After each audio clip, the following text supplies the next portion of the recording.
Guys, welcome back to my channel. ఇవాళ మనం non veg curry ఏం చేయబోతున్నానంటే క్రాబ్ అనమాట. ఈ క్రాబ్ని ఎలా చేయాలో ఇప్పుడే చూద్దాం అనమాట. ఫస్ట్ క్రాబ్ని బాగా వాష్ చేసి దాని మీద ఉప్పు కారం వేసుకుని బాగా మిక్స్ చేయాలి.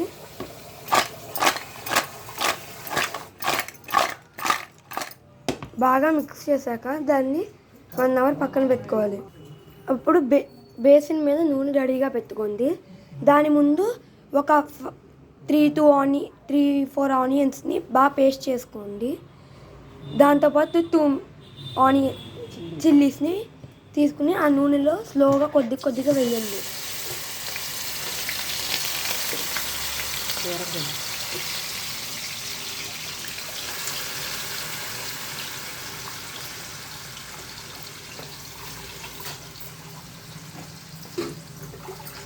దాన్ని కాసేపు అలా మగ్గనియండి. ఆ లోపల అది అడుగంటకుండా బాగా తిప్పండి. బాగా ఏగాక ఉల్లిపాయలు అందులో టమాటా పేస్ట్ వేయండి. ఆ 3 టమాటాలు పేస్ట్ చేశాక దాన్ని ఉల్లిపాయలతో కలిసేదాకా తిప్పండి. ఒక 10 నిమిషాల దాకా ఈ పేస్ట్ని యాగనీయండి. టమాటా పేస్ట్ బాగా మగ్గిన తర్వాత 2 టీ స్పూన్ల అల్లం వెల్లుల్లి పేస్ట్ వేయాలి. అది అలా తీసుకుని 2 వేసి దాన్ని బాగా కలుపుకోవాలన్నమాట. ఇప్పుడు మనం ఈ మసాలా పొడి ఇంట్లో చేసుకున్నది. దీన్ని ఎలా చేసుకోవాలో చెప్తున్నాను, వినండి. ధనియాలు, జీలకర్ర, లవంగం, చెక్క, యాలకులు, గసాలు అన్నీ కలిపి అందులో వేయండి. దాన్ని బాగా తిప్పండి.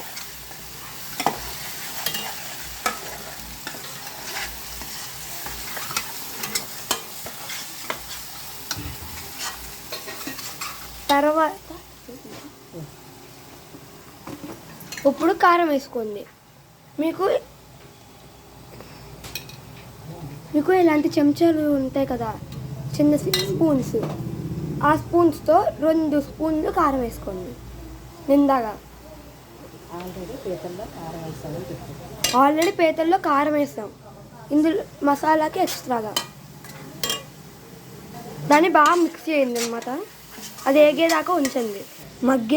ఆ గ్రేవీ మగ్గిన తర్వాత పీతలు వేసేయండి.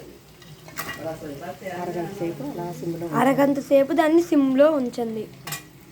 ప్రతి 5 నిమిషాలకి దీన్ని సిమ్లో పెట్టి దీన్ని కలపాలన్నమాట, లేదా అడుగంటిపోద్ది.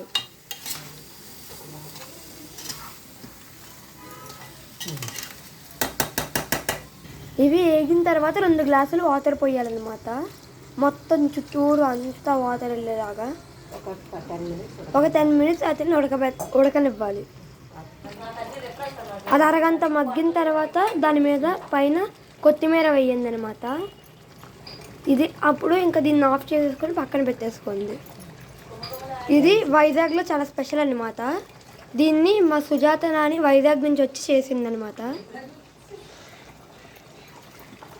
వీడియో నచ్చితే ప్లీజ్ లైక్ చేయండి, ఇంకా ఛానల్కి సబ్స్క్రైబ్ చేయండి.